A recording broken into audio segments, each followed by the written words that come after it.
Here we are with the Council of Egypt, Boutros Ghali, with the President of the United Nations, Peter Thompson, with the President of the Democratic Republic of Congo, Joseph Kabila Kabenge, and with the Prime Minister, Sami Badibanga.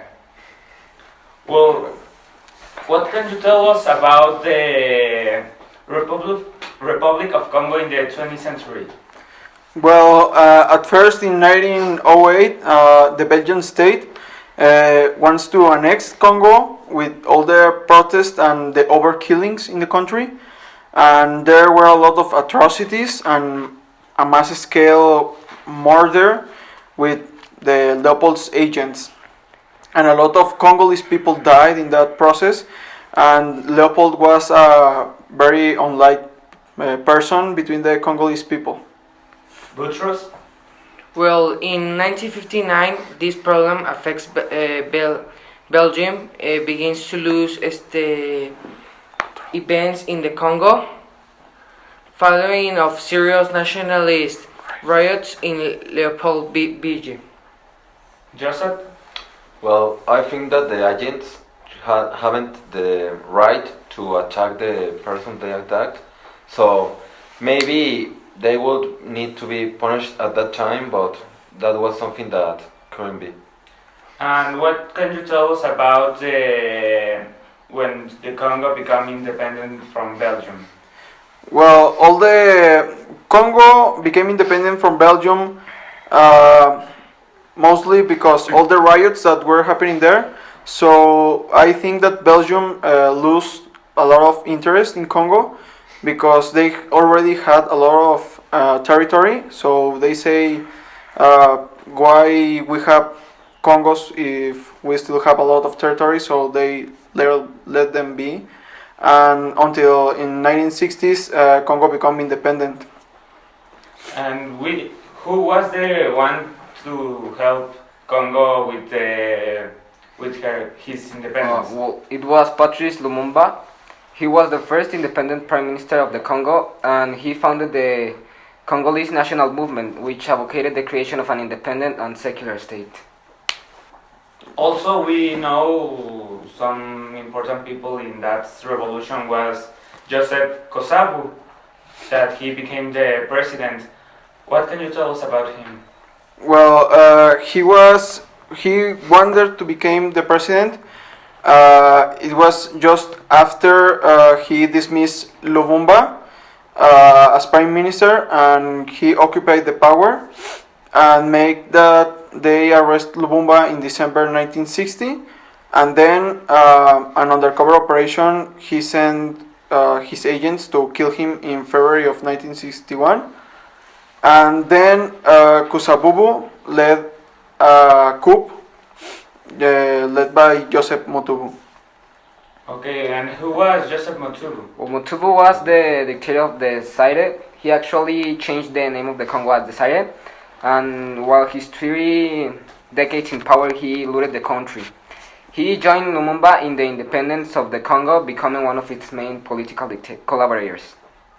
And what other actions did Motubu do to help the Republic of Congo? Well, he still was ruling until 1973 and 1974, and he nationalized a lot of foreign-owned firms and a lot of European forces and investors out of the country. So in some way, he was trying to make the Congo a better place to live for all the Congolese people and the foreigners. But in 1989, Zaire, that is now Congo, was defaulting a lot of loans from Belgium because the atrocities Belgium caused to Congo, and that caused a big cancellation of the development that Motubu was trying to obtain and increase the deterioration of the economy of the Congo. Oh, and what happened after that great problem? In 1989, Zaire defaults on the loans from Belgium, resulting in a cancellation of development programs and increasing the deterioration of the economy. And in 1993, it started political parties. Which ones were? Well, after all these problems with the economy, the Congolese people and their foreigners start like making an anti and rival pro Motubu governments because they thought that Motubu has had all the fault on um, the deterioration of the economy. So they started to make a lot of riots and anti-Motubu parties. But then in 1994, Motubu agrees to the appointment of Kengo Wado, that was an advocate of some of the anti-Motubu governments, and agrees to have a free market reforms and make him a prime minister. But then in 1996 and 1997, Tutsi, that was one of the important anti-Motubu people, captures a lot of eastern Zaire, that's now Congo, while Motobo is abroad for medical treatment. So Tutsi take advantage of the medical situation of Motubu and started attacking his government. So now, what was the things that Tutsi made while he was having the power? Well, Tutsi and other Motubu rebels, aided principally by Rwanda, captured the capital Kinshasa. Zaire is renamed the Republic of Congo. Laurent Desire Kabila is installed as a president. Then, in August of 1998, rebels backed by Rwanda and Uganda rise up against Kabila and advance on Kinshasa. Zimbabwe. Namibia sent troops to repel them, and Angolan troops also side with Kabila. The rebels take control of much of the east of Congo. And what happened after that? In 1999, in July, all that 6 African countries were involved in the war sign a war sign of ceasefire accord to Lusaka, and the following month, all that organizations, all the rebel groups, signed an accord for a ceasefire to stop the African killings. Well, now in 2001, we know that the President Laurent Kabila, your father, was murdered. What happened after that? Well, after that, I became the president, and the Rwanda rebels agreed to put a UN pull-out plan. Uganda and Rwanda began pulling troops back from the front line. Then in 2002, peace talks in South Africa and signs were with the rebels under the MLC leader would-be Premier Rwanda-backed RCD rebels reject the deal. What other actions do you do in your government? Well, I signed a transitional constitution under which an interim government will rule pending elections. Then a fight in the east between the Congolese army and the renegade soldiers from the former pro-Rwanda rebel group. Rwanda denies being behind the mutiny. And now, what's happened after that? Well, first wave soldiers from the former Zairean army returned after almost 8 years of exile in the neighborhood Republic of Congo. Warlord Thomas Lubanga became first war crimes suspect to face charges at the International Crime Court in The Hague. He is accused of forcing children into active combat. Then in 2007, the UN investigates allegations of gold and arms trafficking by UN peacekeepers in the Ituri region. Now, Thompson, what can you tell us about that UN intervention?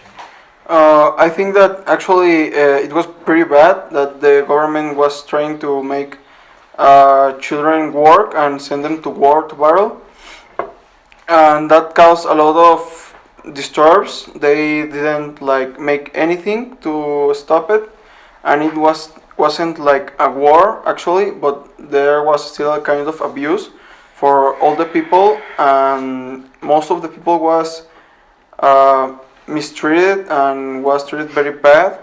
But in comparison of the 1990s and back, this time was one of the best times of all the Congolese history, because here the president of Congo tried to make the Congo a safer place and with more stability in the economic aspect.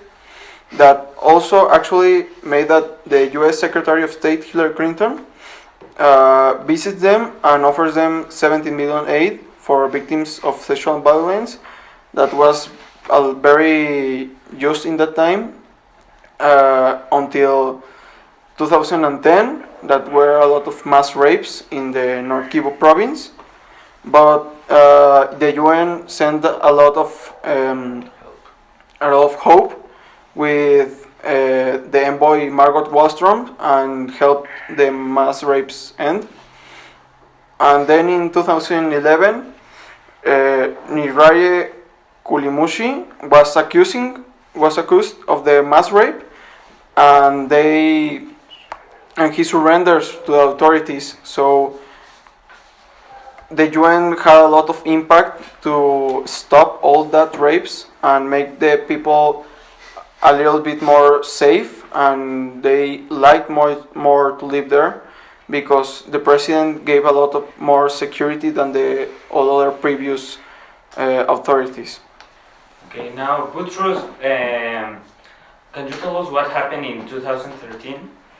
Well, in July of 2013, 3 million members of the United Nations intervention, the brigade deployed to fight and disarm the rebels in the east. In June of 2014, the Congolese and Rwandan troops clashed on the border of their two countries. In January of 2015, dozens killed in protest against the proposed electoral law changes, which the opposition said were designed to allow President Kabila to remain in their power. In November of 2016, a political deal signed between President Kabila's ruling coalition and the opposition to delay the presidential election until 2018. Since Prime Minister Agustin Matata Ponyo and his cabinet resigned, paving the way for a new cabinet to include opposition figures. Okay, that's all for today. Thank you for your time, and see you later.